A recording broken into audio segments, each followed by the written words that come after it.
Close your eyes and take a deep breath. Imagine a world before the hum of electricity, before the rush of engines.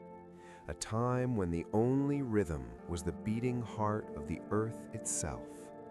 Tonight, we travel back hundreds of years, deep into the untouched American wilderness. We will walk where the ancient giants sleep and the rivers tell stories of eternity. Let go of today and let the silence of the past carry you into a deep, peaceful slumber. Begin by allowing your eyelids to grow heavy and comfortably closed, shutting out the distractions of the modern world. For tonight, we are not merely resting, we are traveling back to a time when silence was the natural state of the earth. A time before the engines and the concrete and the endless rush of today. So take a deep and steady breath, filling your lungs with the cool and imaginary air of a forgotten era. And as you exhale, feel the weight of the present day dissolving, melting away into the ground beneath you, leaving you light and untethered. Imagine yourself standing at the very edge of civilization, at the end of a dusty, beaten path where the familiar world simply stops, and ahead of you lies the vast green ocean of the American wilderness as it stood 300 years ago, a landscape untouched and sovereign, breathing with a life that is slow and ancient and profoundly peaceful. The ground beneath your boots changes here, transitioning from the hard-packed dirt of the town road to a softer, springy carpet of moss and fallen pine needles, layers upon layers of history that cushion your every step, absorbing the sound of your movement so that you walk in total stealth, becoming a shadow moving toward the sanctuary of the trees. The air here is different. It holds a crispness, a purity that tastes of damp earth and cedar and the sweetness of decaying leaves, a scent that triggers a primal memory of safety and belonging, reminding your weary spirit that you are a child of nature, returning home after a long and tiring journey. Look ahead where the great wall of the forest begins. It is not a barrier, but a gateway, a threshold between the noise of man and the symphony of the earth, where the trees stand like colossal pillars of a living cathedral, their trunks wide and sturdy, covered in the rough, textured bark that has weathered centuries of storms and basked in thousands of sunrises. These are the sentinels of the old world, the oaks and the hickories, the maples and the towering pines, their branches interlocking high above to form a dense canopy that filters the sunlight into soft, dappled ribbons of gold and green, creating a twilight eternal, a space where time does not tick, but rather flows like a slow, meandering stream. As you take that first deliberate step across the invisible line that separates the open field from the deep woods, you feel a shift in the atmosphere, a drop in temperature that is refreshing and cool against your skin, like the touch of a gentle hand soothing a fevered brow. The sounds of the open world behind you, the distant barking of a dog, the creak of a wagon, the wind rushing over the plains, begin to fade, muffled by the density of the foliage, replaced by a profound and heavy stillness that wraps around you like a warm, heavy blanket. This is the silence of history, a quiet so deep that you can hear the rhythm of your own heart slowing down to match the slow pulse of the forest, a beat that has continued uninterrupted for millennia. You are entering a realm where there are no deadlines, no demands, no clocks to watch, only the rising and setting of the sun and the slow creep of shadows across the forest floor. Notice the light as it pierces through the leaves in shafts of brilliance, illuminating dust motes dancing in the air, suspending them in a moment of perfect clarity. And realize that you are walking into a painting, a masterpiece composed by nature itself, where every fern frond and every moss-covered stone has been placed with intention and grace. The path you are following is faint, barely a deer trail, winding its way between the roots of the giant trees, roots that snake across the ground like the veins of the earth, anchoring these titans against the wind. And as you step over them, you feel a sense of reverence, a respect for the sheer age of this place. To your left, a massive boulder sits, covered in a velvet coat of green moss, soft to the touch, and you pause for a moment to run your hand over it, feeling the damp coolness, connecting your physical self to the solid, unmoving reality of the wild. It is a grounding sensation, pulling you out of your thoughts and into your senses, making you fully present in this moment of tranquility. The forest seems to welcome you, not with fanfare, but with a widening of its embrace, the branches swaying gently in a breeze you cannot feel, whispering secrets in a language of rustling leaves that your mind may not understand, but your soul recognizes instantly. You are leaving the era of machines and entering the era of the wild, where the only electricity is the spark of life within the plants and the animals, and the only light comes from the heavens above. As you walk deeper, the canopy thickens, blocking out more of the sky, creating a protective cocoon that feels safe and hidden, a secret garden of immense proportions where you can be entirely alone with your thoughts, or better yet, without any thoughts at all. The colors around you are rich and deep, the greens of the hemlocks, the browns of the earth, the flashes of silver from the birch bark, all blending into a harmonious palette that rests the eyes and calms the mind. You can smell the resin of the pine trees, a sharp and clean aroma that clears the sinuses and deepens the breath, encouraging you to inhale more slowly, more fully, drawing the healing essence of the forest deep into your body. There is a sense of timelessness here, a feeling that if you were to stand still long enough, you would become part of the forest, your feet taking root in the soil, your arms reaching up toward the light, becoming just another silent witness to the passing of ages. The threshold is now behind you, the open world is a distant memory, and you are fully enveloped in the embrace of the ancient woods, surrounded by life that does not hurry, life that simply is. A squirrel scampers up the side of a tree, its claws making a faint scratching sound, a tiny burst of energy that only highlights the overwhelming stillness of the rest of the landscape. A bird calls out from high above, a lonely melodic trill that echoes through the trees, drifting down to you like a falling leaf, a lullaby from the treetops. You feel the tension in your shoulders drop, the tightness in your jaw relax as the environment dictates your state of being, demanding nothing from you but your presence. This is the world as it was before maps were drawn, before borders were defined, a continuous living entity that breathes and grows and sleeps.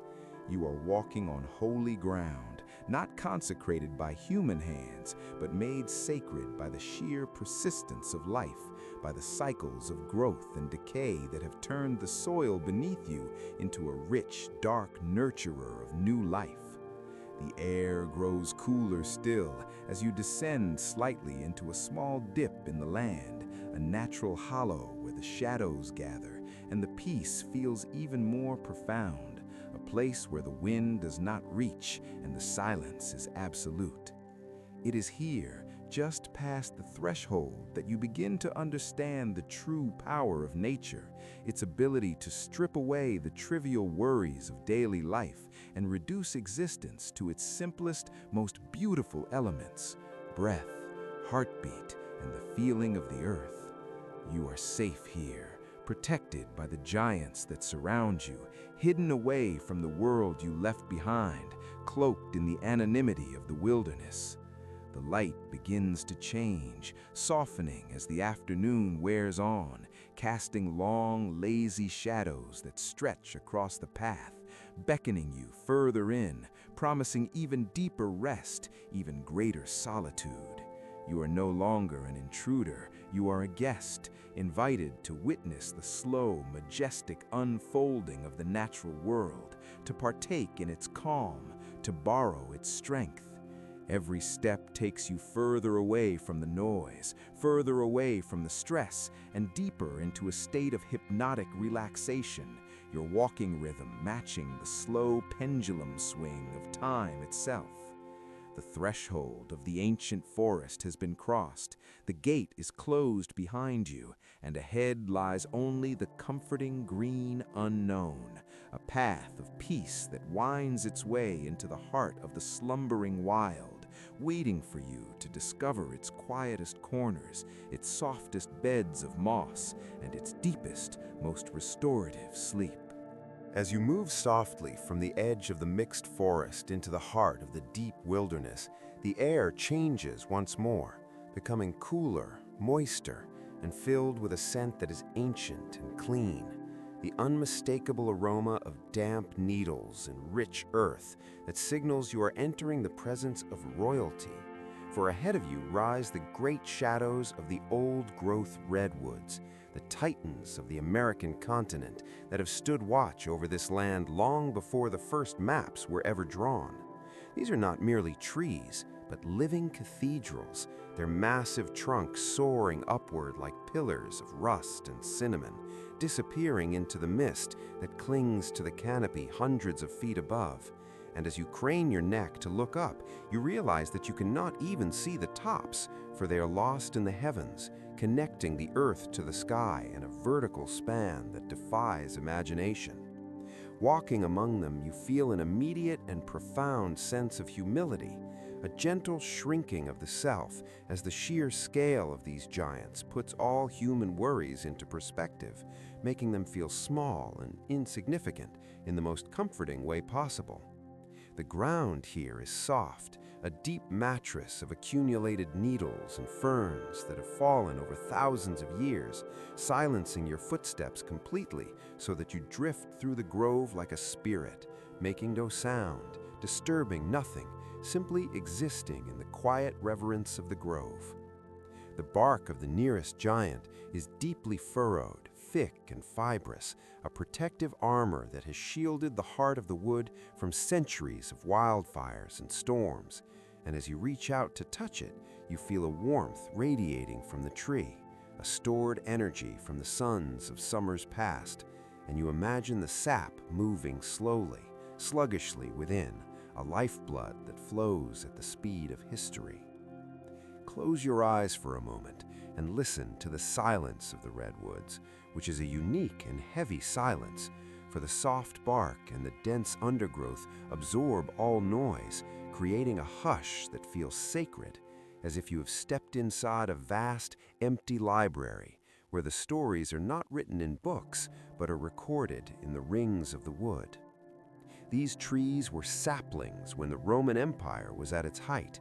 They were young giants when the Vikings first set sail, and they stood strong and tall through the birth of nations and the changing of borders, indifferent to the chaos of the human world, concerned only with the slow, steady work of survival and growth. There is a wisdom here, a patience that seeps into your bones as you lean your back against the sturdy trunk of a sequoia, feeling the solid, unshakable strength of it supporting you, holding you up so you can let go of your own need to be strong. The light in this grove is dim and mystical, filtered through layers of branches and hanging moss, creating a perpetual twilight that signals to your brain that it is time to rest, time to slow down, time to sleep. You can see the faint drift of fog moving between the trunks, a ghostly mist that waters these trees, condensing on the needles high above and dripping down, drop by single drop, to nourish the ferns and the sorrel that carpet the forest floor in a vibrant electric green. It is a world of water and wood, of shadow and silence, where the air is so oxygen-rich that every breath feels like a tonic, clearing your mind and settling your heart rate into a slow, rhythmic beat that matches the slow pulse of the forest. You imagine the roots of this tree spreading out wide and shallow beneath the surface, interlacing with the roots of its neighbors, holding hands under the earth in a network of support that ensures that when the strong winds blow, they all stand together. And this thought brings you a sense of connection, a feeling that you are not alone, that you are supported by the very ground you rest upon. The whispers of the redwoods are not heard with the ears, but felt with the soul, a low-frequency hum of existence that says simply, "I am here. I have always been here, and I will be here long after you wake," a promise of permanence in a changing world. As you walk deeper into the grove, the path winds between trunks so wide that a wagon team could not circle them, and you run your fingertips along the rough ridges of the bark, tracing the history of scars, feeling the texture of time itself.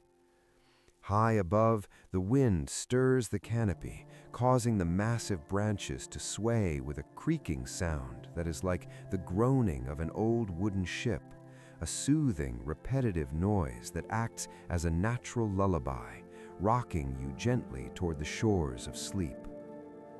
The atmosphere is thick with peace, a heavy blanketed feeling that presses softly against your eyelids, urging them to close, urging you to surrender to the gravity of the moment.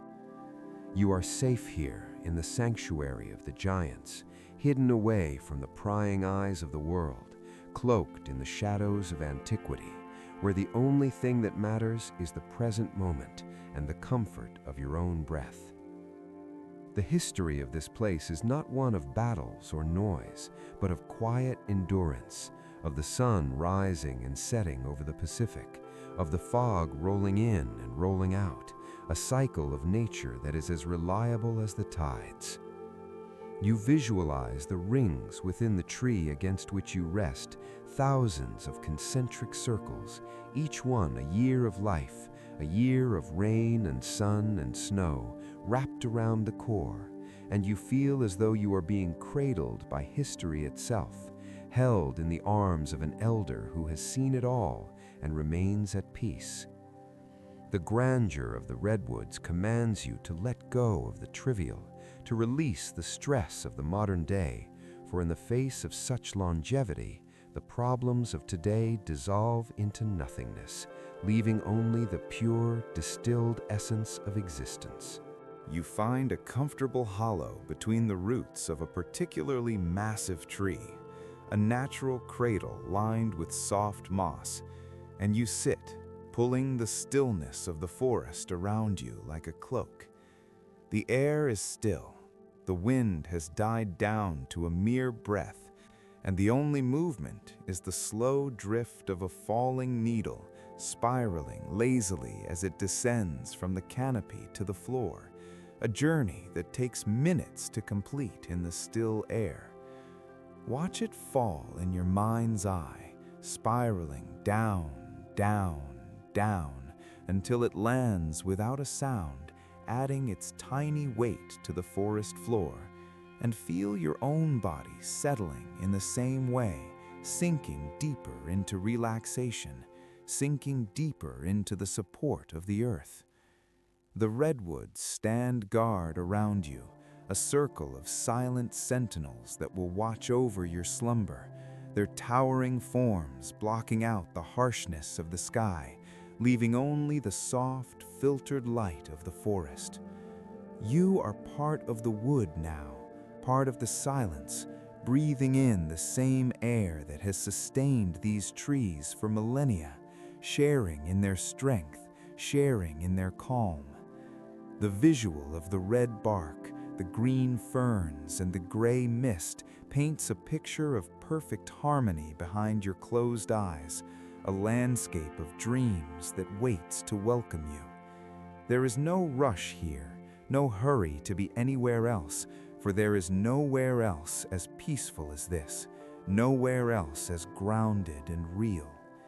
The ancient forest accepts you, absorbs your tension, and gives back only tranquility, a deep, resonating peace that vibrates through the soles of your feet and travels up your spine, relaxing every muscle, loosening every knot.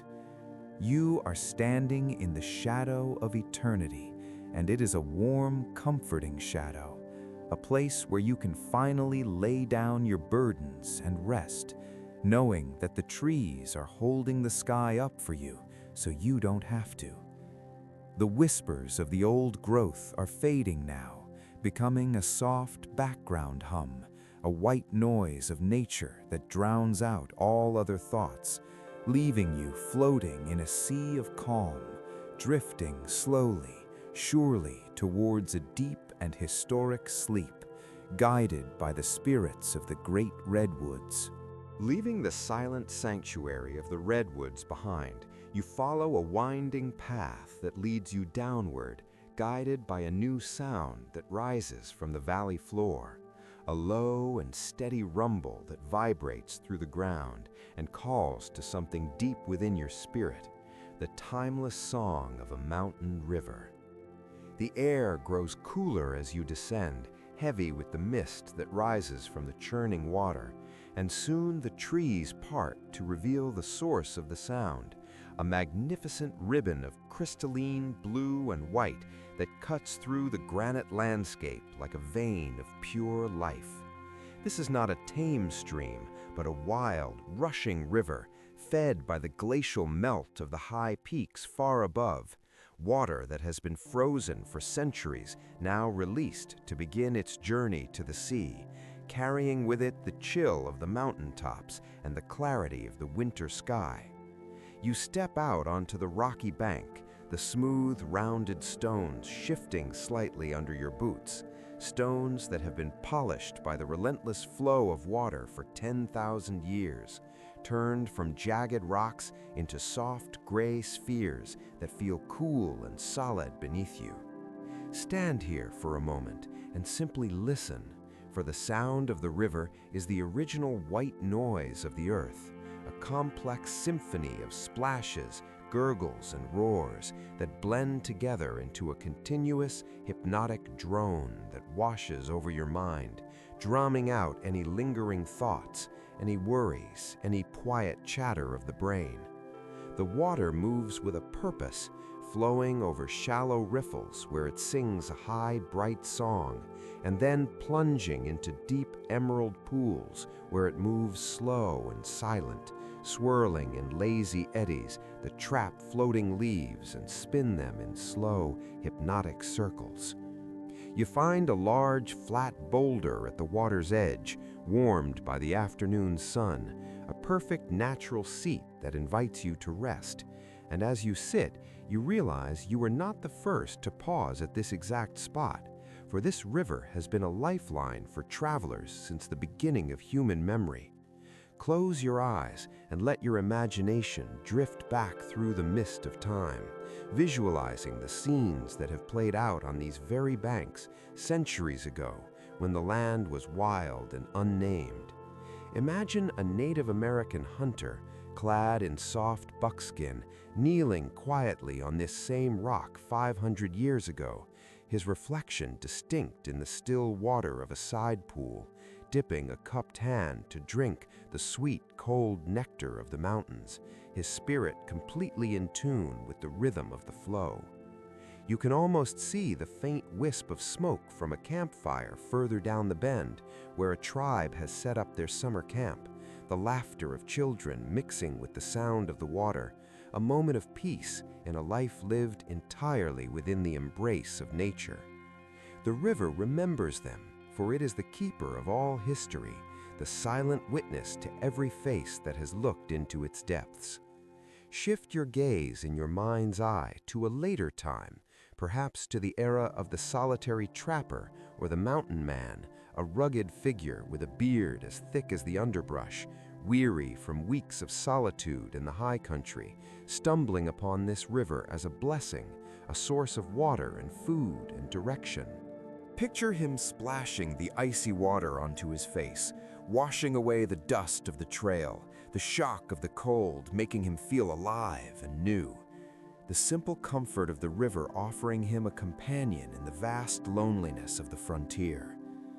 The river flows on, indifferent to the passing of eras, yet holding the memory of every wagon train that forded its shallow crossings, the wooden wheels groaning against the wet stones, the oxen drinking deep, the pioneer families looking with hope at the fresh, clean water that promised a future in a new land.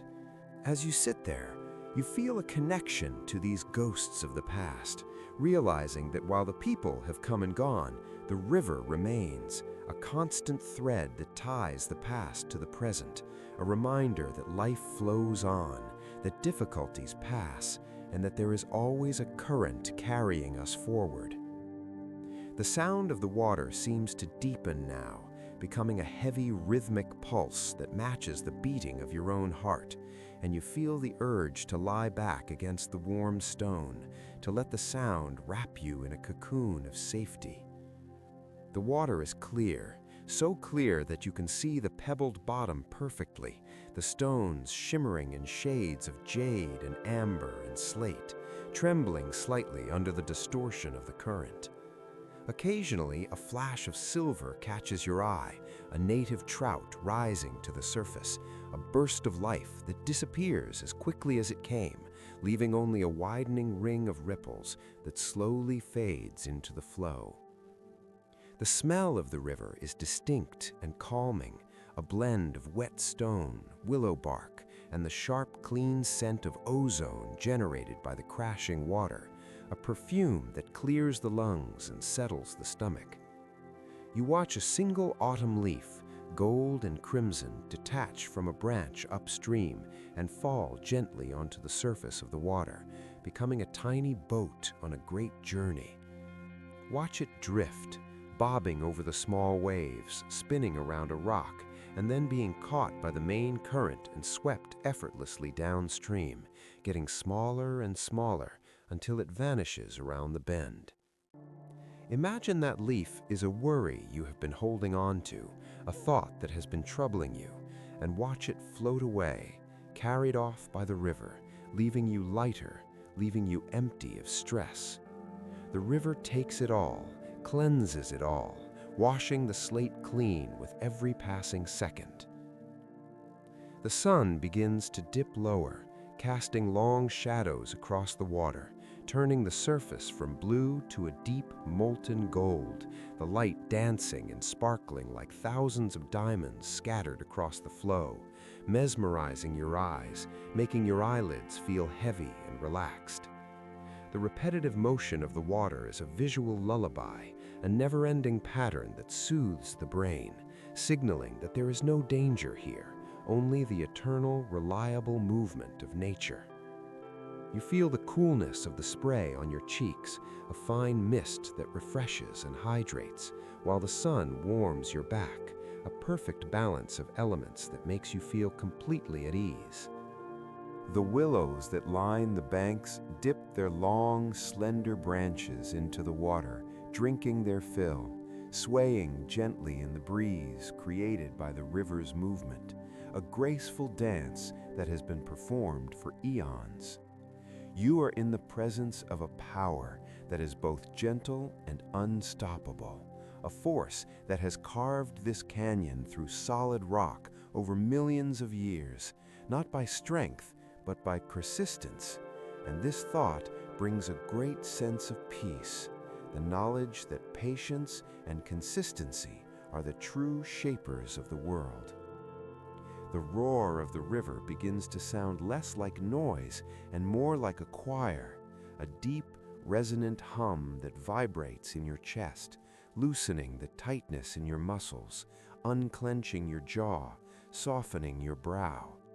You are safe by the water's edge, protected by the steep walls of the river valley, hidden from the world above, resting in the cradle of the earth. The history of this water is the history of life itself, and by being here, you are part of that history, a momentary visitor in a timeless landscape. As the light fades further, the water turns a deep indigo blue, mysterious and calm, and the sound seems to amplify in the growing twilight, becoming a blanket of sound that covers you, tucks you in, and prepares you for sleep. You can imagine the pioneers settling down for the night, the glow of their fires reflecting in the water, the river singing them to sleep just as it is singing to you now. There is no hurry in the river. It does not rush to get to the ocean. It simply flows, content in its journey. And you too can be content, letting go of the need to be anywhere else, doing anything else.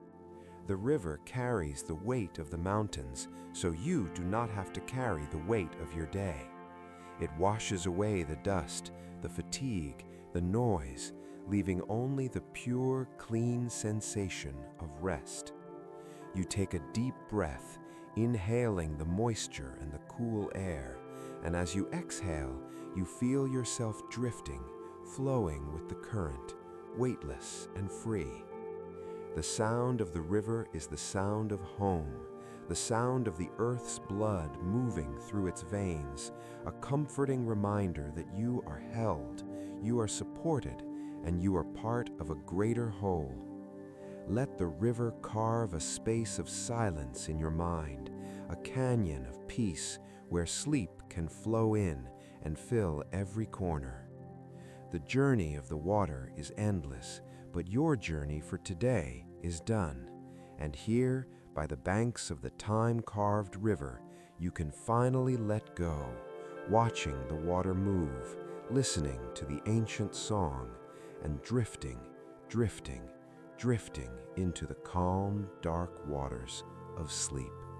Leaving the cool, shadowed embrace of the river canyon, the path begins to rise gently, carrying you up and away from the sound of the rushing water until the roar fades into a distant, comforting whisper, and gradually the dense canopy of the trees begins to thin, the heavy timber giving way to younger saplings and scattered shrubs, allowing more and more of the sky to reveal itself in patches of brilliant, aching blue. You can feel a change in the air, a shift from the damp coolness of the deep woods to a dry, embracing warmth that touches your skin like a physical caress, signaling that you are about to enter a new world, a world of light and space and infinite possibility.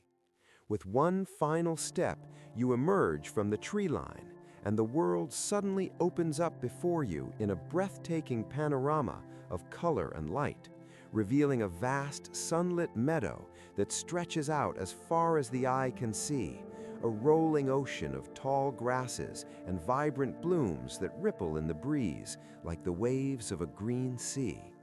The transition is profound, your eyes adjusting to the brilliance of the afternoon sun, which hangs high and golden in the sky, pouring its liquid warmth down upon the earth, heating the soil and the stones and the very air around you until the entire landscape seems to hum with a drowsy, contented energy.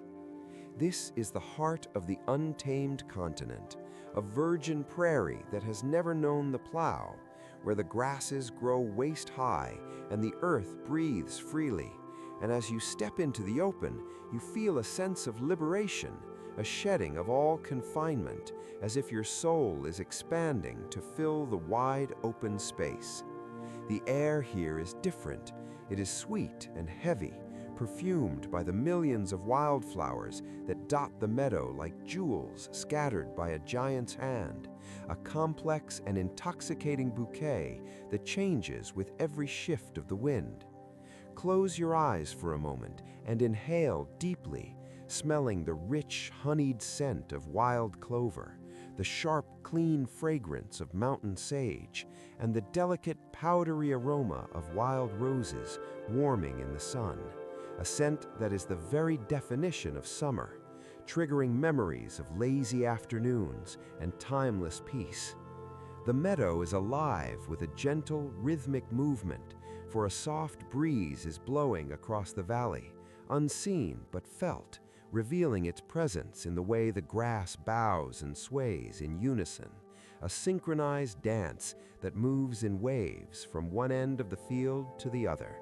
It is hypnotic to watch this endless undulation of green and gold, a visual mantra that calms the mind and slows the thoughts, mimicking the rocking motion of a cradle.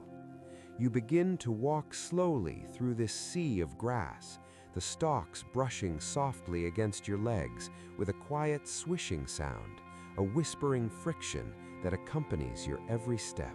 Here and there, the vibrant heads of wildflowers rise above the green, the deep indigo of lupine standing tall and proud, the fiery orange of Indian paintbrush catching the light like flickering flames, and the cheerful yellow faces of black-eyed Susans following the sun across the sky.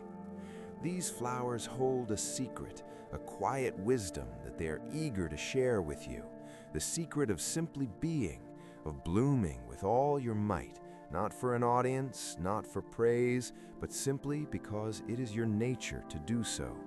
They do not struggle, they do not worry about tomorrow's rain or next week's frost. They exist entirely in the present moment, drinking in the sunlight, anchoring themselves in the earth, and radiating beauty without effort. As you walk among them, you feel invited to share in this secret, to let go of the need to do or to achieve, and instead to just be, to exist as part of this beautiful sun-drenched tapestry.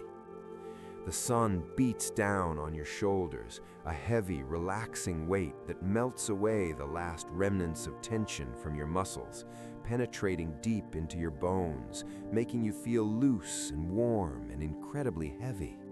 It is the kind of warmth that makes the eyelids droop, that makes the limbs feel pleasantly sluggish, the kind of afternoon heat that demands a nap, that insists upon rest.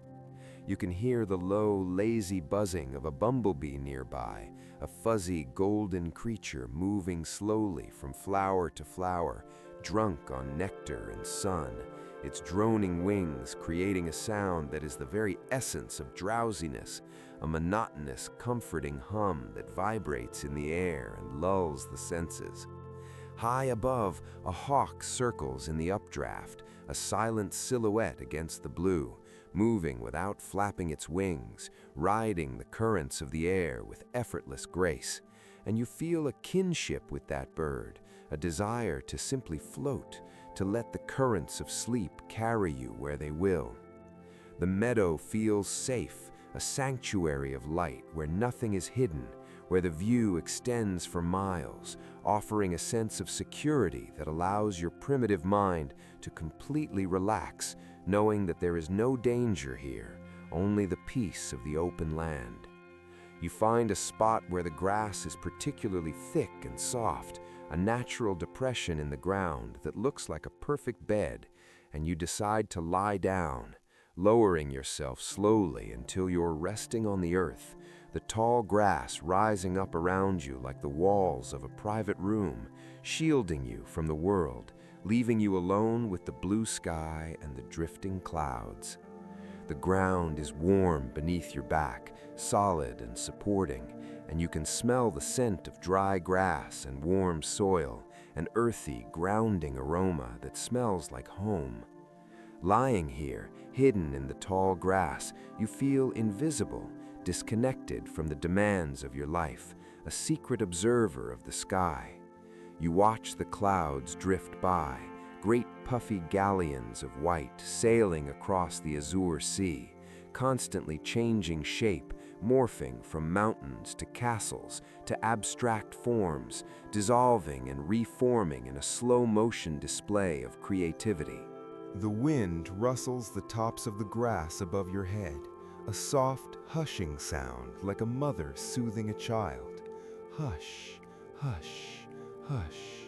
And with every whisper of the wind, you feel yourself sinking deeper into the earth, your body becoming heavy, so heavy that you could not move if you wanted to, and you do not want to. The warmth of the sun is like a blanket pulled up to your chin, tucking you in, while the scent of the wildflowers acts as a gentle sedative, clouding your mind with pleasant, dreamy fog. You think of the history of this meadow, of the buffalo that once grazed here in vast herds, moving slowly through the grass like dark ships, of the pioneers who stopped their wagons here to rest, overwhelmed by the beauty and the promise of the land, and you realize that the peace you feel is the same peace they felt, a timeless gift from the earth to its children. The wildflower's secret is whispering to you now, telling you that life is a cycle, that the sun will always rise, that the earth will always support you, and that it is safe to let go, safe to close your eyes. The golden light behind your eyelids turns to a soft, warm orange, then a deep, restful gray as the sun begins to lower in the sky, the shadows lengthening across the meadow, cooling the air just enough to make the warmth of the ground feel even more comforting.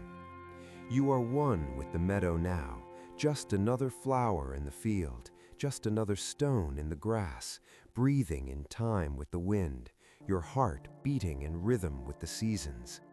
The buzzing of the bee fades into the distance, the bird calls become soft and sporadic, and the only sound that remains is the gentle, rhythmic swaying of the grass, a sound that sweeps over you in waves, washing away consciousness, washing away wakefulness. You are drifting in a boat of golden light, floating on a sea of green, safe, warm, and utterly at peace. The wildflowers stand guard around you, their colorful heads bowing in the twilight, watching over your slumber, keeping their secret and sharing their calm. Every breath you take is filled with the healing energy of the sun and the soil, repairing your body, soothing your mind, preparing you for the deep, restorative sleep that is waiting for you. The world of men is far away, a distant memory that does not matter here, for in the sunlit meadow there is only the now, only the warmth, only the sweet, heavy drift towards dreams. You let go of the last thread of resistance, surrendering to the gravity of the earth, sinking down, down, down into the soft, fragrant embrace of the wild, as the sun kisses your face one last time and the meadow whispers you to sleep. From the rolling comfort of the meadows, your spirit now ascends, drifting effortlessly upward toward the jagged skyline that has been watching over you from the distance, drawing you closer to the backbone of the American wilderness, the majestic High Sierra, a place where the earth meets the sky in a dramatic embrace of granite and light. As you climb higher, the air undergoes a transformation, shedding the heaviness of the lower valleys and becoming rarefied, crisp, and impossibly pure, a thin and chilly nectar that John Muir once described as the very breath of the angels. And with every inhalation, you feel a cleansing sensation, as if this high-altitude air is scrubbing your lungs and your mind of all impurities. The landscape changes around you, the lush greenery giving way to the stark, noble beauty of stone, where massive domes of white and gray granite rise up like the bald heads of ancient gods, polished smooth by the slow, grinding kiss of glaciers that retreated 10,000 years ago. You are entering the range of light, a name earned by the way these peaks seem to capture and hold the sun, glowing with an inner radiance that feels sacred and alive. and as you stand upon a high ridge, looking out over a sea of peaks that stretch to the horizon in jagged waves of rock and snow, you feel a profound sense of insignificance, a realization of how small you are in the face of such geologic grandeur. But it is a comforting smallness, a feeling of being a tiny, protected part of a magnificent whole. This is the world as it was in the days when Muir wandered these heights with nothing but a tin cup and a crust of bread, a time when the mountains were a blank space on the map, a holy sanctuary where silence reigned supreme. The silence here is different from the silence of the forest or the meadow. It is vast and absolute, a deep, ringing stillness that presses against your ears, not an absence of sound, but a presence of peace, so quiet that you can hear the blood rushing in your own veins and the beating of your own heart, which slows down to match the timeless rhythm of the stone.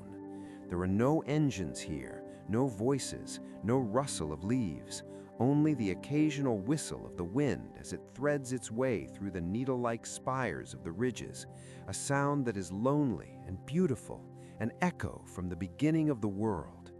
You find a sheltered alcove on the side of a granite slope, a natural bench carved by the elements, warmed by the intense, unfiltered sunlight of the high altitude, and you sit down, feeling the solid, unmoving strength of the mountain beneath you. The rock is warm to the touch, retaining the heat of the day, and it radiates into your body, grounding you, making you feel heavy and stable, as if you have become part of the mountain itself. Look around you at the pristine alpine lakes nestled in the bowls of rock far below, pools of water so blue, so deep and still, that they look like pieces of the sky that have fallen to earth, mirroring the jagged peaks and the passing clouds with perfect fidelity. These are the eyes of the Sierra, watching the passing centuries with an unblinking gaze, and simply imagining their icy, calm depths cools your mind, quieting the chaotic thoughts of the day. You are sitting in a cathedral not built by human hands, but raised by the forces of the earth, a temple where the roof is the infinite blue dome of the atmosphere, and the pillars are the towering cliffs of El Capitan and Half Dome, standing sentinel over the wilderness. In this high place, the concerns of the world below seem trivial, distant, and unimportant, for here the only things that matter are the sun, the stone, and the wind. You close your eyes and listen to the echoes of the mountains, the subtle, almost imperceptible sounds of the high country, the crack of a distant rock shifting in the heat, the cry of a golden eagle riding the thermals far above, sounds that emphasize the solitude rather than disturb it. It is easy to imagine the early explorers and naturalists sitting just where you are, overwhelmed by the spiritual power of these peaks, feeling that they had stepped into the very throne room of nature. The air is so clear here that even with your eyes closed, you can sense the sharpness of the light, a brilliance that purifies. And as the afternoon begins to wane, the light softens, transforming the harsh white of the granite into shades of soft rose, lavender, and gold, the famous alpenglow that paints the mountains in the colors of a dream. This visual transformation brings with it a deepening of the silence, a settling of the atmosphere as the mountains prepare for the cold embrace of the night. You feel completely safe here, elevated above the confusion of the lower world, protected by the sheer inaccessibility of this place, a fortress of solitude where you can rest without fear. The wind brushes against your face, cool and dry, carrying the faint, clean scent of crushed granite and perhaps the distant, resinous smell of a lone bristlecone pine, the oldest living things on Earth, which cling to these high slopes with a tenacity that inspires you to hold on, to endure, to survive. But for now, there is no need to struggle, only to rest. The mountain does not struggle. It simply stands. It simply is. and you are invited to adopt that same stillness to become as immovable and peaceful as the rock. Imagine the stars that will soon fill this sky, shining with a brilliance unseen in the valleys below. A billion diamonds scattered across velvet, so close you feel you could reach up and pluck them from the firmament. But the sun has not yet set, and the warmth still holds, wrapping you in a cozy cocoon of solar energy that contrasts deliciously with the nip in the air. You feel a heavy drowsiness washing over you, a fatigue born of fresh air and vast views, the kind of tiredness that feels good, that feels earned. The high Sierras are a place of perspective, where time is measured not in hours or minutes, but in eras and eons. And in the face of such deep time, your racing mind slows down, your breathing deepens, expanding to fill your chest with the thin, holy air. You are drifting on the roof of the continent, floating among the peaks, weightless and free, untethered from the gravity of your responsibilities. The echo of the wind sounds like a lullaby now, a soft, whistling tune that circles around the peaks and valleys, weaving a spell of slumber over the landscape.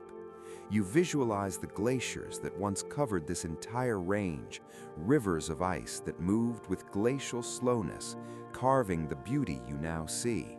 And you understand that great things take time, that there is no need to rush, that nature works in slow, deliberate cycles.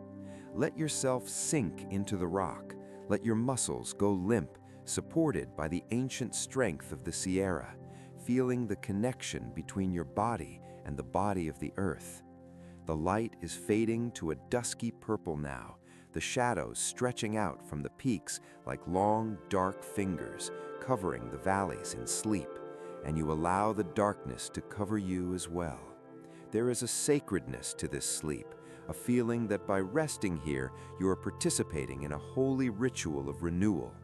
The echoes of the high mountains are fading into the quiet of the coming night, whispering, "Sleep, sleep, sleep," to the valleys, to the trees, and to you.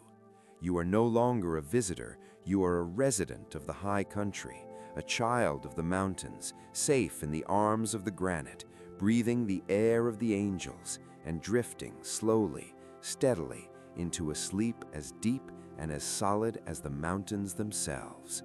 Descending slowly from the majestic heights of the granite peaks, you follow a faint, almost invisible game trail that weaves downward through a narrow cleft in the rocks, a secret passage that seems to have been forgotten by time itself, leading you away from the wind and the exposure of the high country and into the welcoming arms of the earth. As you navigate the winding path, the steep stone walls on either side begin to close in, not in a way that feels confining, but in a way that feels protective, like a fortress being built around you to keep out the noise and the chaos of the world. And suddenly, the path levels out and opens up to reveal a sight that takes your breath away in the most gentle of ways. A hidden valley that lies cradled in the deep lap of the mountains. A secret garden that appears on no map and exists in no history book. This is a place of absolute solitude, a pristine bowl of emerald green where you realize with a sudden and profound clarity no human foot has ever stepped before yours, a realization that brings not loneliness, but an immense, overwhelming sense of peace. The valley is perfectly round, surrounded on all sides by towering cliffs that block the wind and hold the warmth of the sun, creating a microclimate of eternal calm where the air is still and sweet, heavy with the scent of uncrushed grass and ancient blooming wildflowers.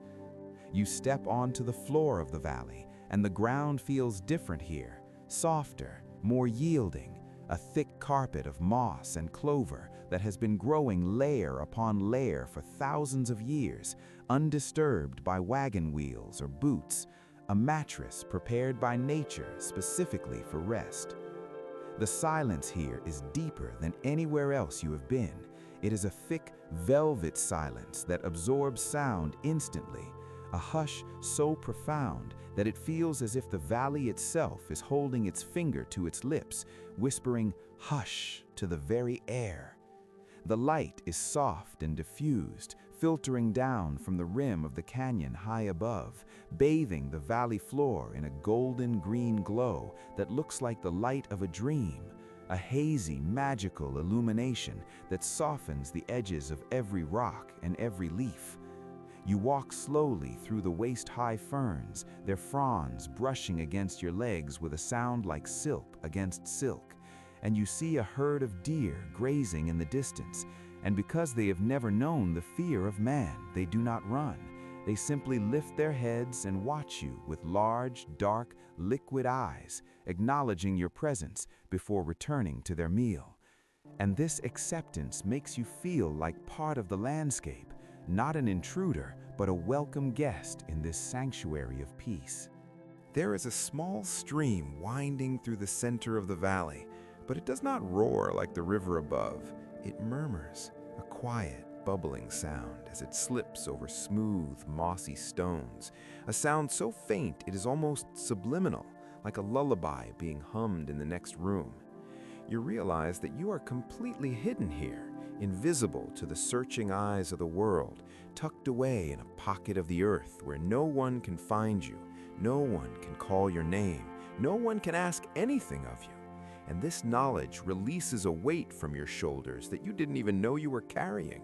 This is the ultimate safe house, a fortress of solitude, where the walls are made of granite and the ceiling is the sky, a place where you are free to simply exist, stripped of all titles, all responsibilities, all worries.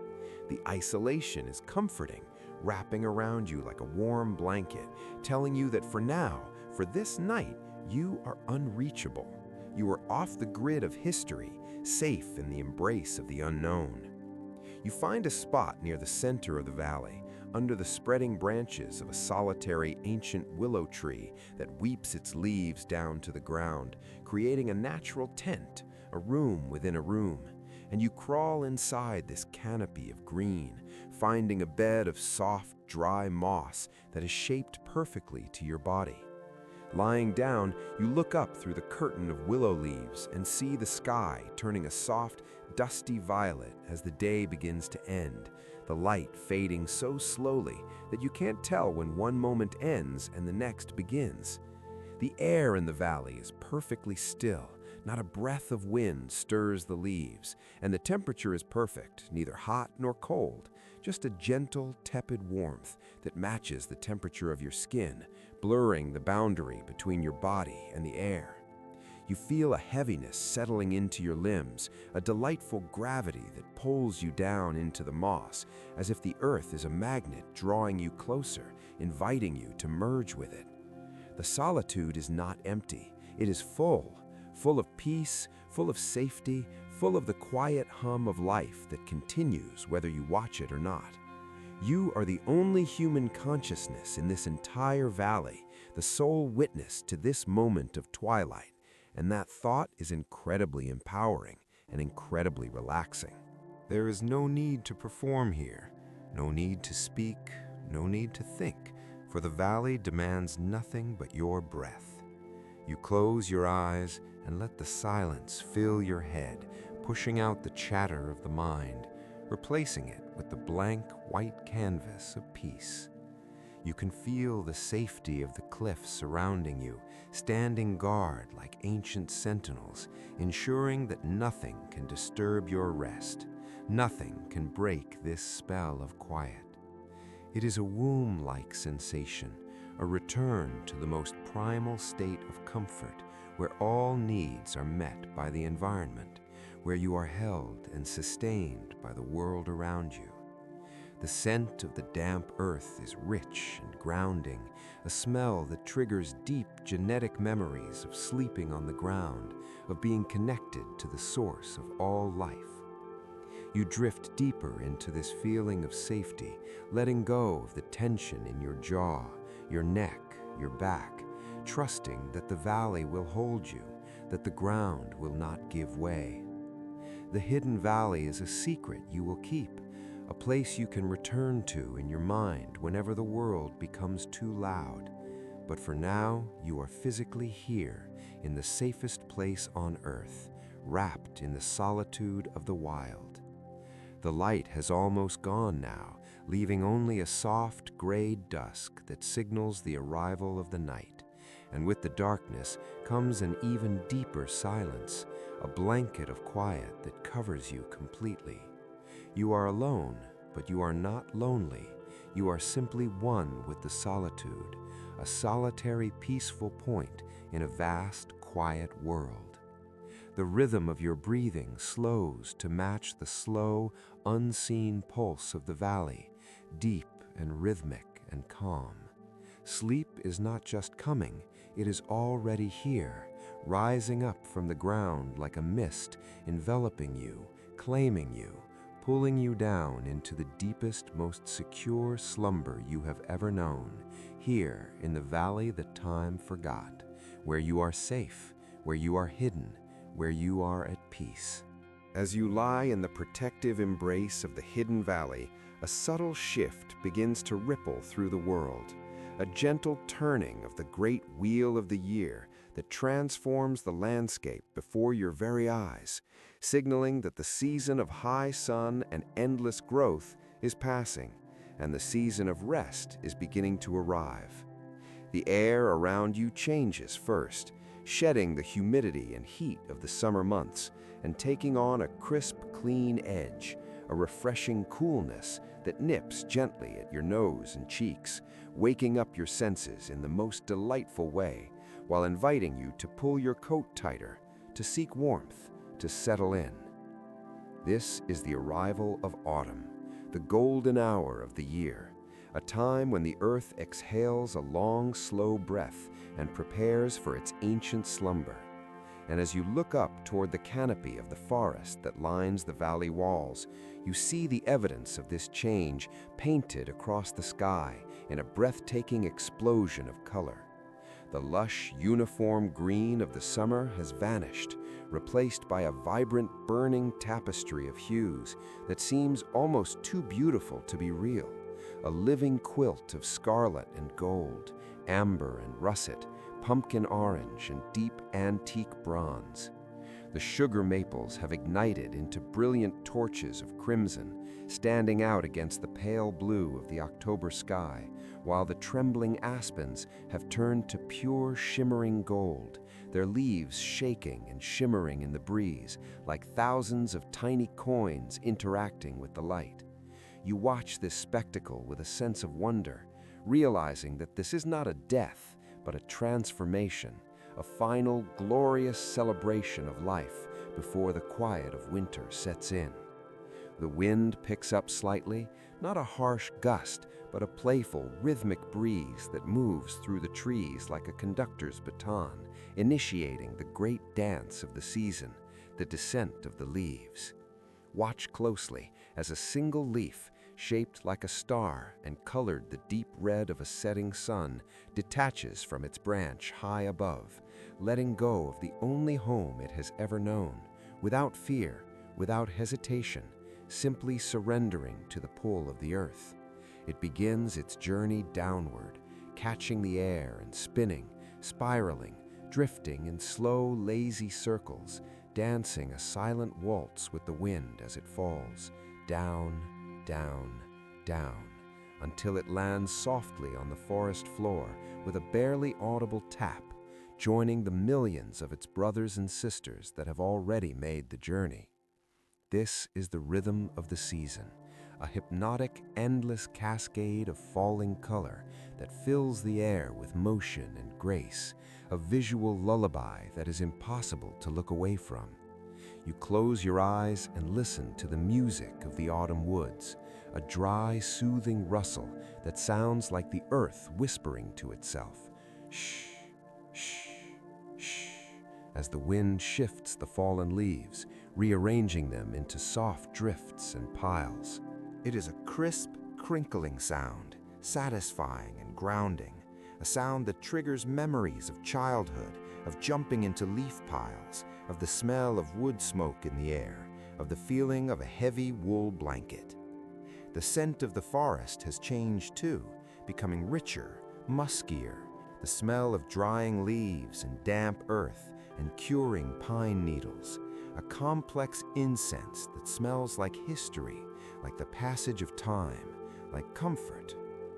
You realize that the trees are teaching you a lesson about sleep, showing you that there is a time to hold on and a time to let go, a time to grow and a time to rest. Just as the oak and the maple release their leaves to conserve their energy for the winter, you too can release your thoughts, your worries, your to-do lists, letting them detach from your mind and float away, drifting down like the leaves to settle harmlessly on the ground, leaving you bare and light and ready for rest. You imagine yourself lying down in a massive pile of these freshly fallen leaves, feeling them crunch and compress beneath your weight, creating a bed that is soft and warm and smells of the sun. The leaves insulate you, trapping your body heat, making you feel like a seed buried in the earth, safe and protected and waiting. The sun filters through the thinning branches above, its light softer now, more slanted, casting long golden beams that illuminate the falling dust and the drifting leaves, creating a hazy, dreamlike atmosphere that blurs the edges of reality. The wind sighs through the bare branches, a lonely but comforting sound that sings of solitude and sleep, a melody that has been played in these woods for 10,000 years. You feel the coolness of the season settling over the land, a heavy, drowsy chill that makes the idea of sleep irresistible, that makes your eyelids feel weighted with lead. The cycle of nature is moving towards stillness. The sap is slowing down in the trunks of the trees. The animals are gathering their stores and finding their dens. The birds are flying south, and everything is slowing down, quieting down, preparing to close its eyes.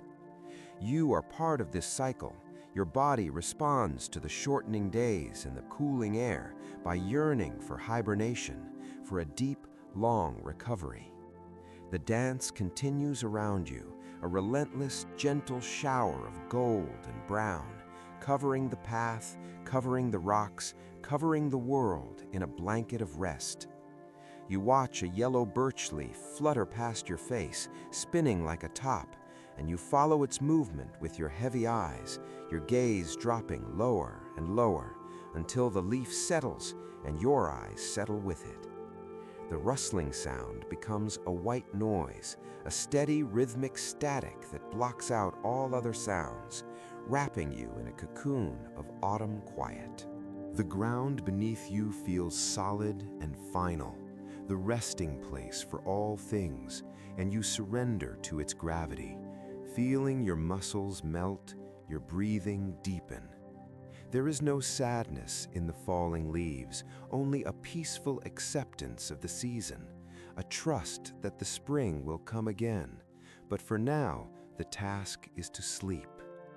The shadows lengthen across the valley floor, turning the gold of the leaves to a deep, burnished copper, and the air grows colder, encouraging you to curl up, to seek the warmth of your own center.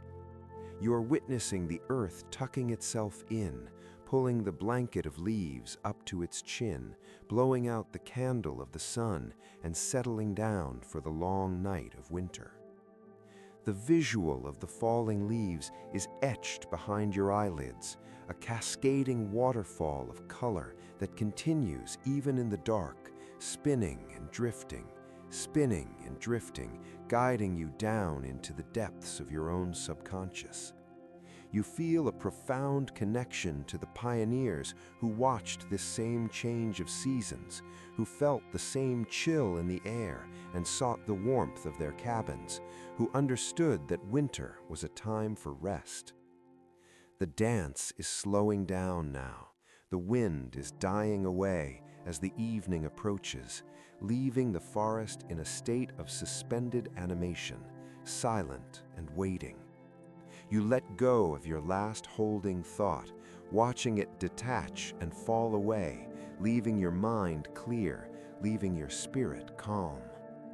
The autumn woods surround you, a palace of gold and silence, and you drift deeper into the feeling of the season, the feeling of completion, the feeling of rest. The leaves have finished their dance, and now they sleep on the forest floor, and you too are ready to join them in the quiet, dark, restful peace of the earth. From the drifting leaves of the autumn woods, your journey now brings you to a stop in the center of a vast, open clearing where the land rises slightly to form a gentle knoll. And upon this natural pedestal stands the undisputed king of the forest, the guardian oak, a solitary and magnificent white oak that has held its ground for more than 500 years. As you approach this colossal living monument, you are struck by the sheer magnitude of its presence, a trunk so wide that it would take 5 people holding hands to encircle it, a rugged, textured column of gray and brown that looks less like wood and more like weathered stone, etched with the deep furrows and ridges of immense age. This tree is not merely a plant, it is a witness, a silent historian that has stood watch over this specific patch of American soil since before the ink was wet on the Declaration of Independence, since before the first ships arrived on the eastern shores, standing firm while the world changed around it. You walk up to the base of the giant, feeling the ground become hard and packed beneath your feet. The earth here compressed by centuries of gravity and the weight of the massive root system that spreads out underground as wide as the canopy above, a subterranean mirror of strength that anchors the tree against the turning of the earth.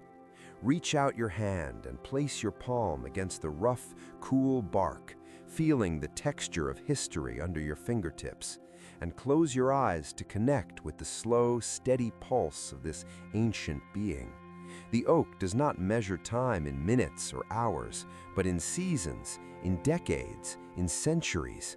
And as you touch it, you can feel that slowness transferring to you, calming your racing heart, quieting your busy mind, telling you that there is no rush, that true strength comes from standing still. Imagine the scenes that this tree has witnessed, the silent movies of history that have played out beneath its spreading boughs. It was a sapling when the land belonged only to the silence and the animals, when the only sounds were the thunder of the bison herds moving across the plains like a dark river, shaking the earth and vibrating through the young roots of the tree. It grew strong and tall as the Native American hunters passed by, perhaps pausing to rest in its shade, leaving an offering of tobacco or corn at its base in gratitude for its shelter, living in harmony with the rhythm of the wild. The oak remembers the sound of their soft moccasins on the moss, the smell of their wood smoke, the sound of their flute music drifting on the evening breeze, and it holds these memories in its rings, safe and forgotten by the rest of the world. Time moved on, and the tree grew wider, its branches reaching out like welcoming arms, and soon came the creak of the wooden wagons, the heavy, laboring breath of the oxen, and the voices of the pioneers pushing westward, seeking a new life. You can see them in your mind's eye, a weary family stopping here for the night, the children playing in the roots, the parents leaning their tired backs against this very trunk, finding comfort in its solidity just as you are doing now. The guardian oak offered them shelter from the sun and the rain, asking for nothing in return, a symbol of the generosity of nature. It has seen lovers carving their initials into its bark, promises of forever that have long since faded, while the tree remains, a testament to the fact that while human lives are fleeting, the spirit of the earth endures. Think of the storms this tree has weathered, the fierce hurricanes that howled from the coast, the blinding blizzards that buried the land in white silence, the scorching droughts that turned the grass to dust. Through it all, the guardian oak did not run, it did not fight, it simply stood, sending its roots deeper into the dark, moist earth to find the water it needed, bending its branches to the wind, but never breaking. There is a profound lesson in this for you tonight, a lesson in resilience and stability. For the tree teaches you that you can weather the storms of your own life, not by fighting them, but by staying grounded, by holding fast to your roots, by waiting for the sun to return, as it always does. The oak stands in the center of the storm and remains at peace, and you too can find that center within yourself, a place of calm that cannot be touched by the chaos of the outside world. The wind rustles the few remaining leaves that cling to the lower branches, a dry, leathery sound that whispers of endurance, of holding on until the time is right to let go. You feel a sense of protection standing here, as if the tree is a father figure, a guardian that has kept watch over the valley for generations and will continue to do so long after you are asleep. The canopy above is a vast network of limbs, some as thick as regular trees, twisting and turning towards the sky, creating a complex silhouette against the stars that are beginning to appear. It is a shelter, a roof over your head that blocks out the vastness of the universe and makes the night feel intimate and safe. You decide to sit at the base of the guardian oak, nesting yourself between two of the massive roots that rise from the ground like the knees of a giant, forming a natural armchair that supports your back and cradles your body. The wood is hard but comforting, radiating a stored warmth from the day, and you feel a deep magnetic connection to the earth flowing up through the tree and into your spine. You are anchored now, held in place by the same force that holds the tree, and the feeling of restlessness begins to drain away, flowing out of your feet and into the soil to be neutralized by the earth.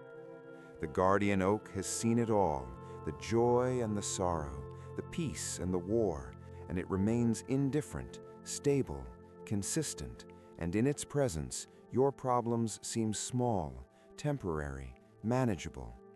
You breathe in the scent of the old wood, a smell of tannins and earth and rain, a smell that is as old as the country itself. The silence of the tree is a heavy, living thing, a silence that has weight and substance, pressing down on your eyelids, urging them to close. You are safe in the shadow of history, safe in the care of the guardian. The tree has nowhere to go, and neither do you. It is content to simply be, and you are learning to be content as well. You imagine the sap moving slowly deep inside the trunk, a slow, viscous lifeblood that moves in rhythm with the seasons, slowing down now for the winter sleep. And you visualize your own blood slowing down, your own energy settling into a dormant, restful state. The oak is sleeping, standing up, and you are invited to join it in this state of suspended animation. The wind blows gently around the trunk, but you are in the lee, protected from the chill, feeling only the stillness. You are one with the tree, one with the history of the land, one with the endurance of nature. The centuries have passed, and the tree remains. The night has come, and you remain. There is nothing left to do but to trust in the strength of the oak, to lean your full weight against it, and to let the peace of 500 years seep into your soul. The guardian oak watches over you, a silent sentinel in the night, and under its ancient branches you find the deep, unwavering stability that leads to the most profound and heavy sleep. Leaving the solid, grounding presence of the guardian oak, you allow your feet to guide you down a gentle slope, drawn by a new kind of light, a shimmering brilliance that beckons from beyond the trees, and as you part the final curtain of willow branches, you step out onto the shores of a vast, silent lake that stretches out before you like a sheet of polished obsidian, a body of water so still, so perfectly calm that it seems to have been frozen in time.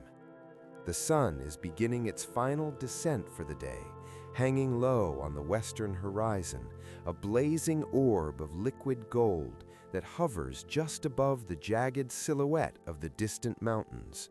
And this is the magic hour, the time of twilight when the world holds its breath and the line between the earth and the heavens begins to blur.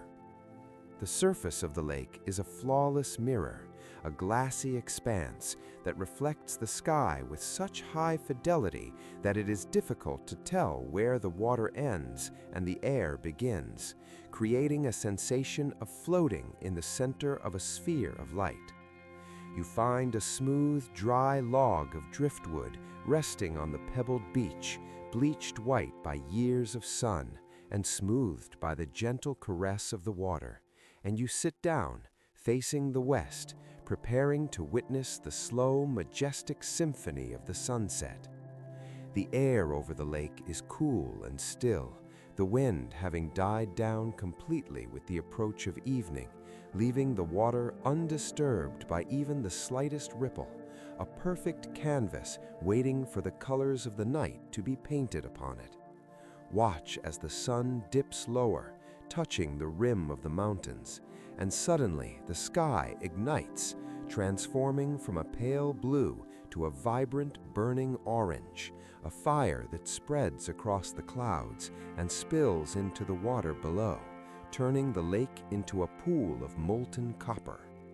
The light is warm on your face, a gentle, fading heat that feels like a final kiss from the day, soothing your skin and signaling to your body that the work of the sun is done, and your work is done as well. The colors deepen as the minutes pass, the orange shifting into shades of rose and deep bruised lavender, a soft and sleepy palette that is incredibly easy on the eyes, reducing the glare, softening the world. You stare into the reflection on the glassy water, mesmerizing yourself with the double image of the sunset, watching the colors bleed and blend on the surface of the lake, a slow-motion kaleidoscope of nature that requires no effort to watch, only a passive, relaxed gaze. As the sun sinks, half hidden behind the peaks, the light changes again, becoming a mysterious dusky violet that wraps around the shoreline, deepening the shadows under the pines, making the trees look like dark, slumbering giants guarding the water's edge. The silence of the lake is absolute. There is no sound of waves, for there are no waves, only the occasional faint plip of a fish breaking the surface far out in the center, a tiny sound that only emphasizes the immense quiet of the landscape. You feel a heaviness growing in your eyelids, a physical weight that mirrors the descending sun, for as the light fades from the sky, the energy fades from your body, replaced by a delicious, heavy lethargy. It is a natural response, a biological lullaby triggered by the dying light, telling you that it is time to power down, time to retreat into the safety of sleep. The horizon is now a glowing line of deep crimson, the last embers of the day burning out, and the water reflects this final burst of color, turning the lake into a sea of wine, dark and rich and peaceful. You take a deep breath, inhaling the cool, moist air that rises from the water, a scent of fresh rain and clean stone, and as you exhale, you feel your shoulders drop, your tension dissolving into the pebbles beneath your feet. The twilight is not just a time of day, it is a mood, a feeling of closure, a transition from the activity of the light to the restoration of the dark. You watch the reflection of the first star appear in the water, a tiny pinprick of white light dancing in the depths of the indigo lake, and then another and another, until the water is holding the sky and you are sitting on the edge of the universe. The atmosphere is thick with tranquility, a palpable sense of peace that rolls off the water in waves, washing over you, smoothing out the wrinkles of your thoughts, calming the waters of your own mind until you too are as still and as glassy as the lake. The light is almost gone now, the purple fading to a deep midnight blue, and the shapes of the world are losing their definition, becoming soft, dark blurs that require no focus, allowing your eyes to relax completely. Your eyelids are so heavy now that it is a struggle to keep them open, and you realize that you do not need to keep them open, that the show is over, and the darkness is a friend that has come to wrap you in its comforting arms. The stillness of the water enters your soul, quieting the internal dialogue, slowing the pulse, bringing everything to a halt. You are alone by the lake, but you are not lonely. You are connected to the water, to the mountains, to the fading light, a part of the great, slow breathing of the world. The twilight has done its work, washing away the day, preparing the canvas for the night, and you are ready to drift, ready to float on the surface of sleep like a leaf on the still water. The air grows cooler, prompting you to curl inwards, to seek the warmth of your own dreams, and the sound of silence rings in your ears, a beautiful, empty sound that clears the way for deep slumber. The last sliver of light disappears from the mountaintops, and the world turns to shadow, a soft, velvet darkness that feels safe and infinite. You finally allow your eyes to close, and even behind your closed lids, you can see the afterimage of the sunset, a warm, glowing ember that slowly fades to black, guiding you down into the dark, cool, refreshing depths of the lake of sleep. You are drifting on the glassy water, weightless, burdenless, moving slowly towards the center of the night, carried by the twilight, held by the silence, sinking deeper and deeper into the most profound and peaceful rest. Now that the curtain of twilight has fully fallen and the last embers of the sunset have been extinguished in the waters of the lake, the world does not fall into an empty silence, but rather shifts gently into a different key, beginning a new movement in the great composition of the wild. For this is the time of the symphony of the nightfall. As you lie there in the deepening dark, your eyes comfortably closed, you begin to hear the musicians of the forest taking their places one by one, tuning their instruments to the frequency of peace, creating a soundscape that is not noise, but a rich, living blanket of sound designed to wrap around your consciousness and protect your rest. The first notes come from the ground, from the millions of hidden crickets nestled in the tall grass and the fallen leaves, a rhythmic, pulsating thrum that is the heartbeat of the summer night, a steady chirp, chirp, chirp that never falters and never fades. This sound is the oldest lullaby on Earth, a sonic backdrop that has lulled humans to sleep since the days of the caves, a hypnotic metronome that signals to your brain that all is well, that the night is calm, that you are safe. Listen closely to the layers within this sound, the deep, steady bass of the crickets near the ground, and the higher, sharper trill of the katydids in the branches above, blending together into a continuous wall of white noise that drowns out the ringing of silence and gives your mind something soft to rest upon. It is a sound that occupies the air without demanding attention, a texture of the night that feels as physical and as comforting as the darkness itself. Above this steady rhythm, the wind begins to play its part, moving through the needles of the pine trees with a soft, rushing sound like the distant breaking of ocean waves, a shh that rises and falls with the gentle gusts, sweeping through the valley and sweeping through your mind, clearing away the dust of the day. The wind in the trees is the breath of the earth, deep and slow, and as you listen to it, you find your own breathing synchronizing with the wind, inhaling as the breeze rises, exhaling as it dies away, entering into a state of resonance with the natural world.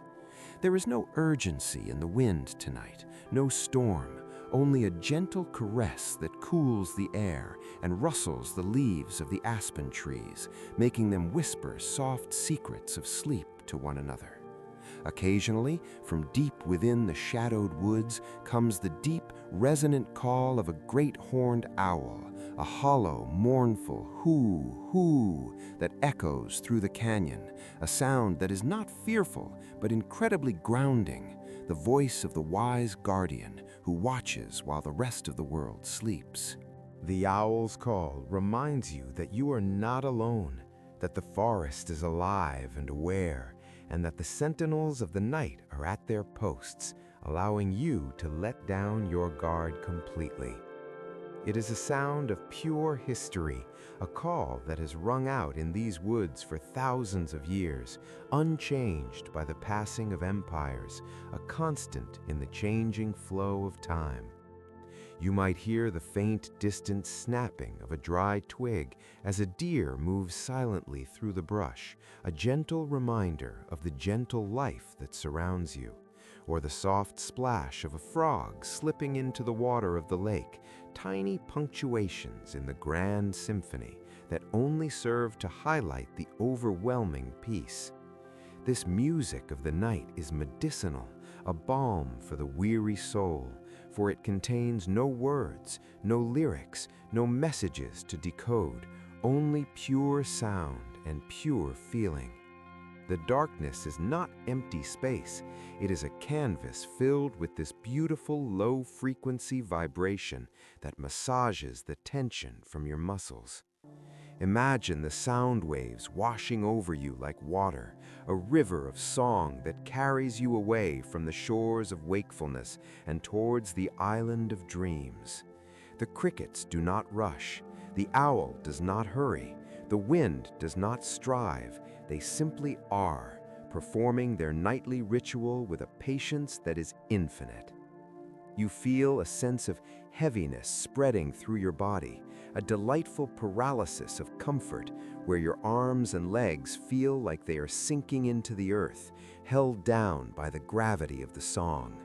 The symphony is consistent, reliable, a loop of natural sound that bores into the subconscious and pushes out the jagged thoughts of the modern world, replacing them with the smooth, round stones of natural peace.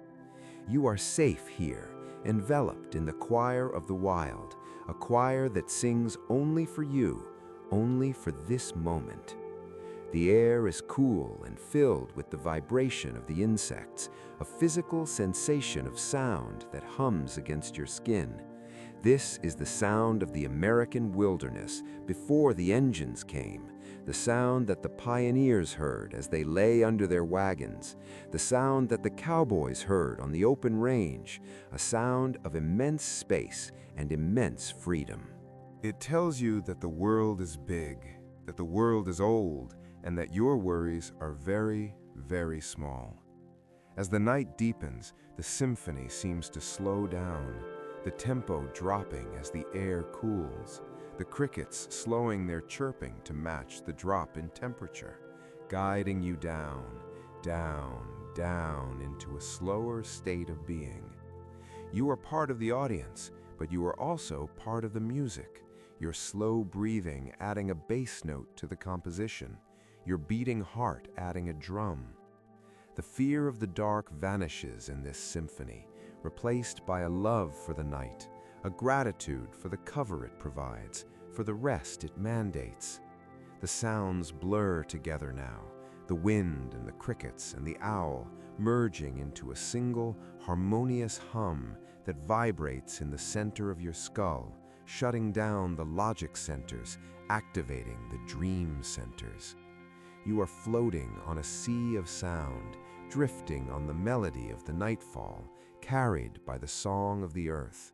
The owl calls one last time, a soft, fading note that signals the final transition, and you surrender to it, letting the sound carry you across the threshold of consciousness. The symphony continues.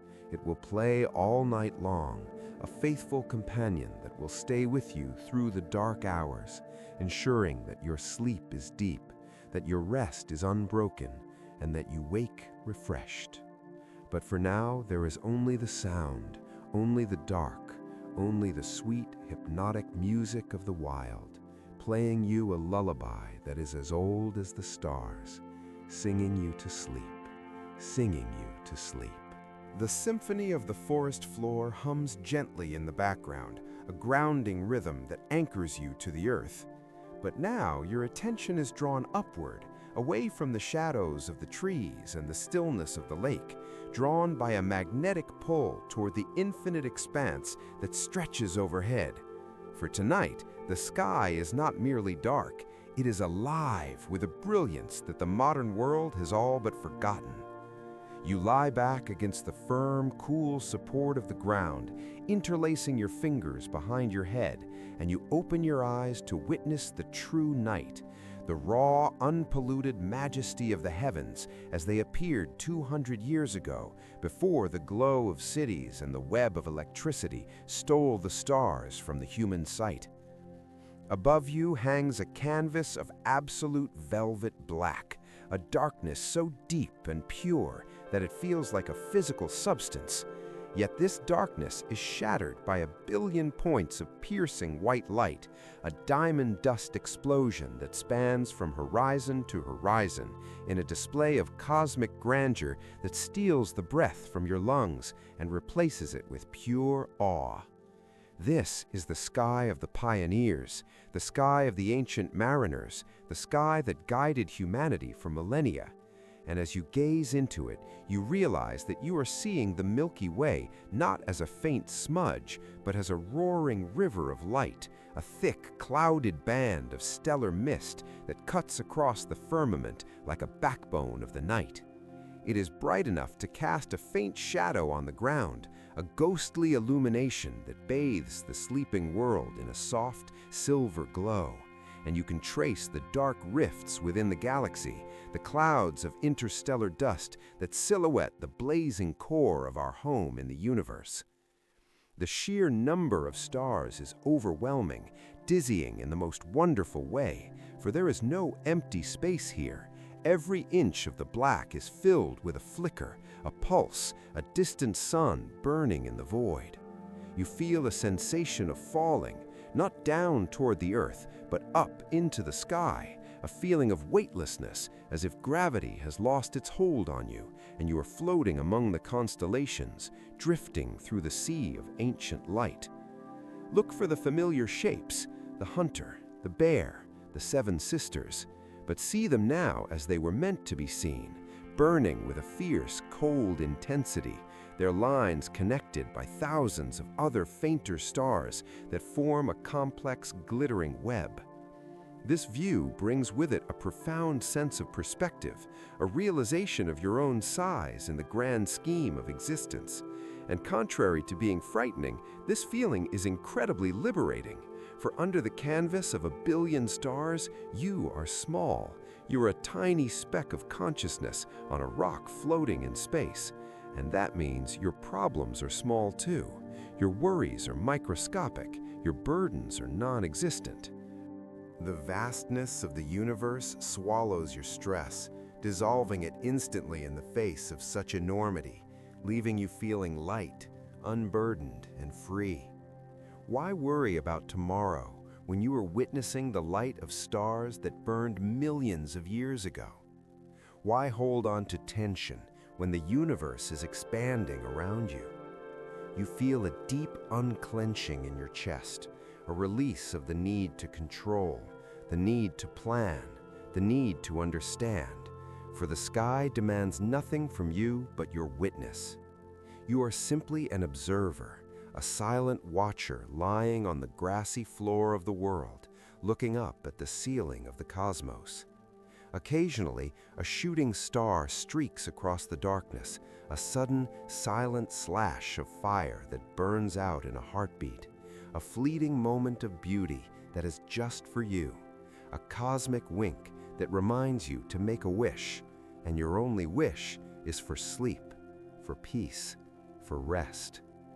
The air is cold and clear, offering no resistance to the light, and you can feel the vast distance between you and those lights, a distance that cushions you, a buffer of silence that separates you from the noise of life. The stars seem to be vibrating, pulsating with a slow, rhythmic energy that matches the slow beating of your heart, as if the universe itself is breathing in time with you. You think of the generations of people who have lain exactly where you are, looking up at these exact same stars, finding the same comfort in their constancy. The North Star stands fixed and true, the anchor of the sky, a point of stillness around which everything else revolves. And you focus on that stillness, letting it enter your mind, pinning your thoughts to a single point of calm. The Milky Way looks like a bridge to another world, a pathway of dreams that invites you to walk upon it, to leave the heavy earth behind and travel into the realm of sleep. You feel a sense of connection to the cosmos, a realization that the iron in your blood and the calcium in your bones were forged in the hearts of stars like these, that you are made of stardust, that you belong to this sky just as much as you belong to the earth.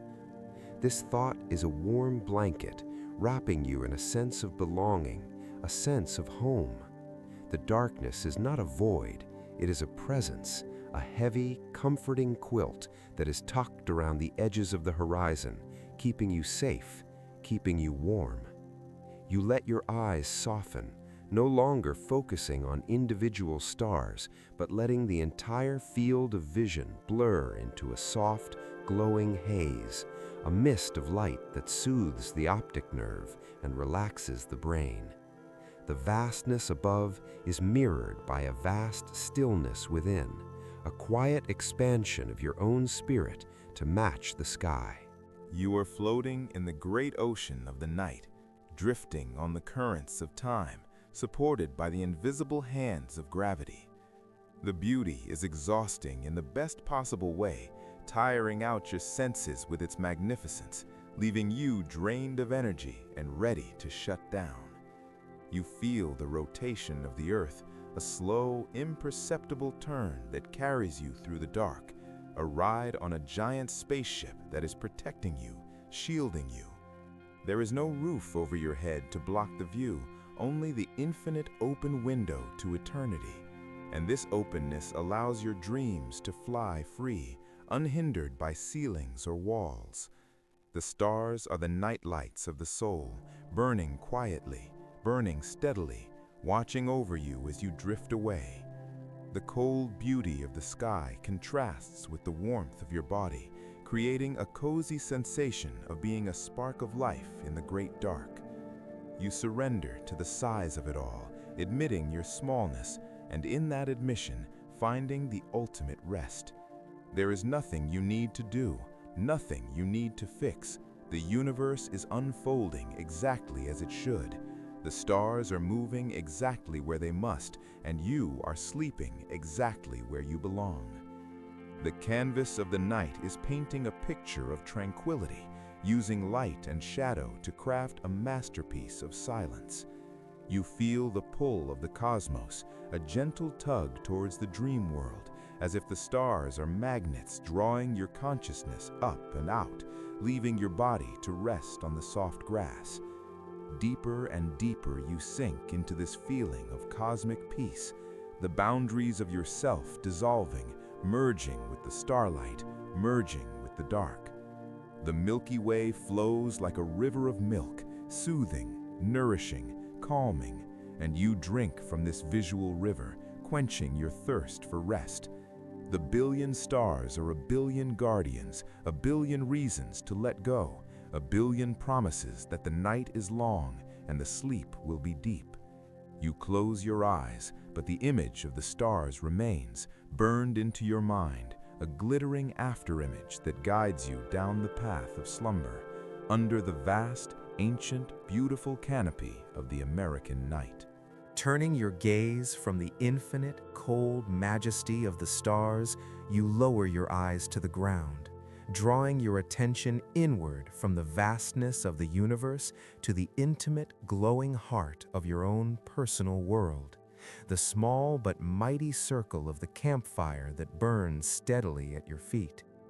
The night air around you is crisp and sharp, carrying the chill of the wilderness, but here, within the golden radius of the flames, you are wrapped in a bubble of radiant heat, a cozy sanctuary that pushes back the cold and claims a space of comfort in the middle of the wild.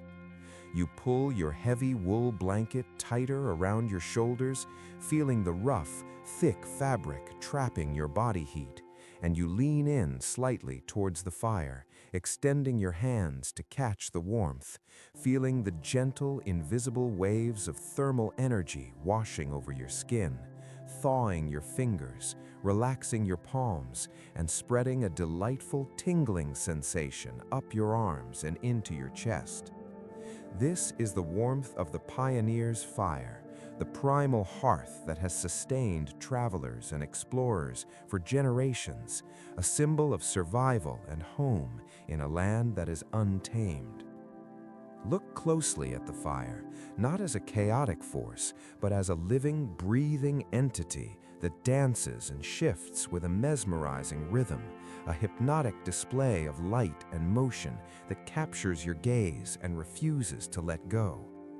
The base of the fire is a bed of deep, pulsing coals, glowing with an intense, molten red heat, the heart of the fire where the energy is stored. And above this bed, the flames lick upward, flickering in shades of orange, yellow, and occasional bursts of blue where the heat is hottest.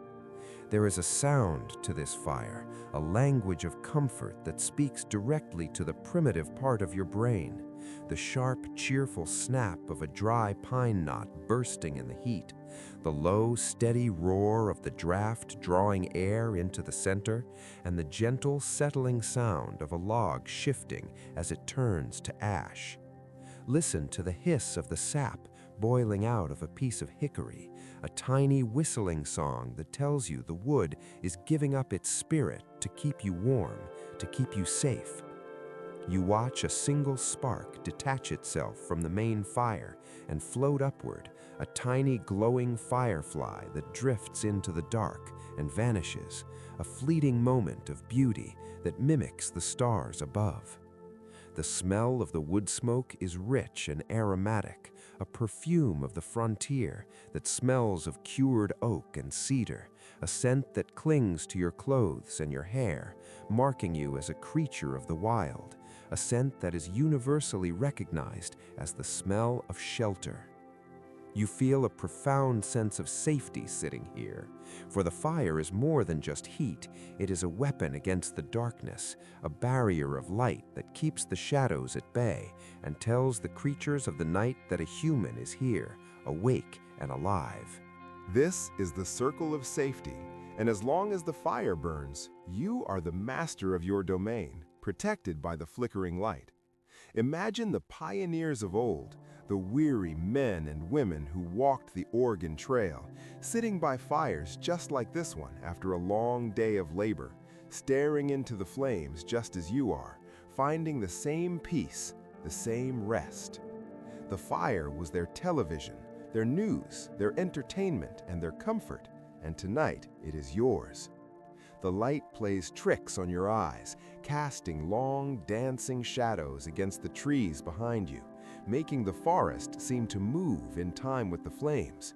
But it is a friendly movement, a dance of the spirits of the wood.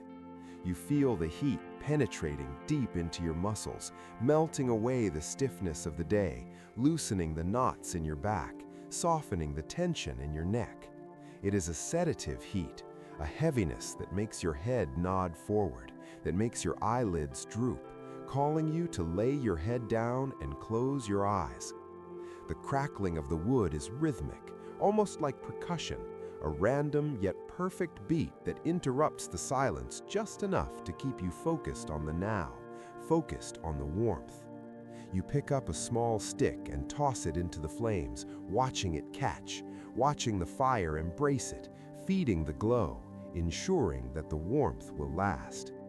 The contrast between the cold air on your back and the heat on your face is delicious, a sensory balance that makes the warmth feel even more precious, even more earned. You are in a pocket of civilization, a tiny island of light in a sea of darkness, and there is nowhere else you need to be, nothing else you need to do, but tend this fire and tend to your own rest.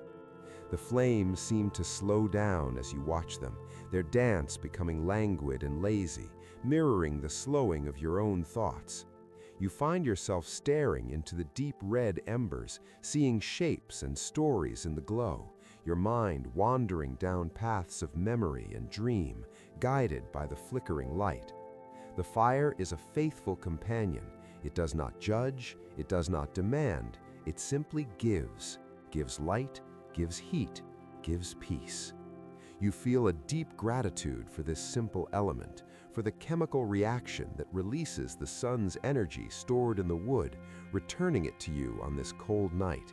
The logs are burning down now, turning from rough wood into soft gray ash and glowing charcoal, a transformation that is silent and inevitable. The fire is settling in for the night, calming down from the high, leaping flames of the early evening to the steady, enduring heat of the late hours, a heat that will last until dawn. You prepare your bedroll near the fire, close enough to feel the glow, but far enough to be safe, creating a nest of blankets that invites you to lie down. As you recline, looking at the fire from a lower angle, it looks like a city of gold, a landscape of glowing peaks and valleys that is constantly changing. The sound of the crackling becomes softer, more intermittent, a gentle pop, pop, pop that acts as a final lullaby. The warmth is now enveloping your entire body, a cocoon of temperature that makes you feel swaddled and secure. You are a pioneer of the spirit, exploring the frontiers of sleep, and the fire is your lighthouse, guiding you home. The smoke rises straight up in the still air, a pillar of gray connecting the earth to the sky, carrying your prayers for rest up to the heavens. You feel the heaviness of sleep pressing down on you, a physical weight that is impossible to resist, and you do not want to resist it. The fire will watch over you. The embers will glow like the eyes of a guardian, keeping the cold away, keeping the dark away. You let your eyes close, but the image of the fire remains on your retina, a warm orange afterglow that pulses gently, fading slowly into the black of sleep. The sound of the wood, the smell of the smoke, the feeling of the heat, all of it combines into a single sensation of perfect rustic comfort. You are safe, you are warm, you are protected by the pioneer's fire. The world outside the circle of light has ceased to exist. There is only this moment, this warmth, this peace. You drift away, carried on the thermal currents of the fire, sinking into the soft, warm earth, letting the fire burn your worries to ash, leaving only the pure, glowing gold of deep, restorative sleep. The golden dance of the fire has finally slowed to a standstill. The leaping flames that once illuminated the night have retreated into the wood, leaving behind only a bed of deep, glowing embers that pulse with a soft and dying light, a faint heartbeat of red beneath a blanket of soft gray ash that signals the end of the night's long journey. You watch the last spark rise lazily from the coals, drifting upward into the darkness for a brief moment before blinking out of existence. And with its departure, the final tether to the waking world is severed, leaving you alone in the most profound and heavy silence that the earth can offer. This is the deepest silence before dawn, the sacred hour when the world stops breathing, when the turning of the planet seems to pause on its axis, and every living thing, from the smallest insect to the tallest pine, has surrendered completely to the gravity of sleep. The symphony of the crickets has faded away, the call of the owl has ceased, the wind has folded its wings and lies dormant in the valley, and there is absolutely no sound, no movement, nothing but the vast, enveloping void of peace.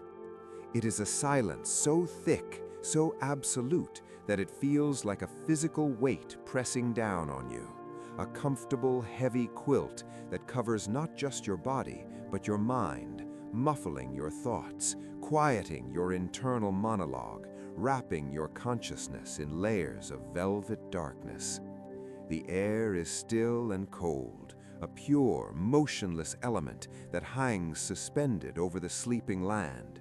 And as you breathe it in, you feel it cooling your lungs, slowing your heart, spreading a sedative calm through every vein and artery. You are lying in the center of a sleeping continent, surrounded by millions of miles of wilderness that is resting in the dark. And you can feel the collective slumber of the earth, a massive, powerful wave of rest that pulls you under. The trees around you stand like silent statues, their branches still, their leaves unmoving, guarding your sleep with their ancient presence, witnesses to the stillness that has reigned here for eons. The lake nearby is a sheet of black glass, reflecting nothing now but the deep, empty dark, its waters calm and deep and dreamless. In this hour, there is no past, there is no future, there is only this eternal, silent now. A moment stretched out to infinity, where you are safe, where you are hidden, where you are at rest. The warmth of the dying fire still radiates gently against your skin, a fading memory of heat that lingers just enough to keep you cozy, while the cool night air presses against your back, a contrast that makes the warmth feel even more precious, even more sleep-inducing.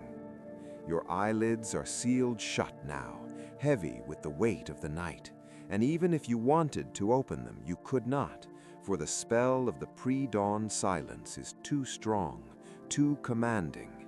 You feel your body sinking, sinking, sinking, as if the ground beneath you is turning to soft sand, accepting your weight, cradling your form, pulling you down into the embrace of the Mother Earth.